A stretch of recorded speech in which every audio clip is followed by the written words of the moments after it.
Hammaga assalomu alaykum. Bizda soat endi 4 bo'lyapti. Men kechadan beri uxlaganim yo'q.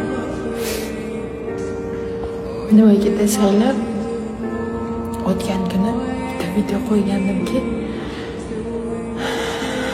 erkak kishining ikkinchi ayolga uylanishiga Alloh ruxsat bergan joyda aqlli ayol fikrini bildirmaydi degan video qo'ygandim.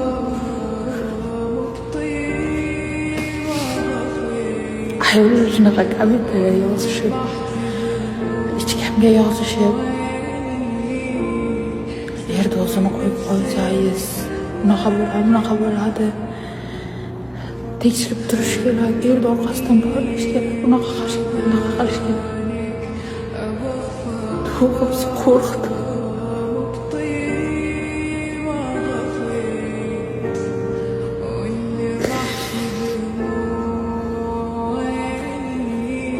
Haqiqiy Robbisiga tanigan odam, haqiqiy Allohga yaxshi bo'lgan ayol erni orqasidan yugurmang.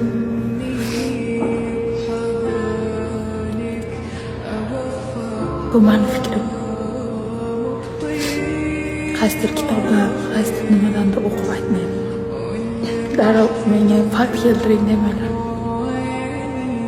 Ishoninglar, erta o'lsalaring 5 vaqt nima qilgansiz desa 5 vaqt erimni poylab yurganman demaslar.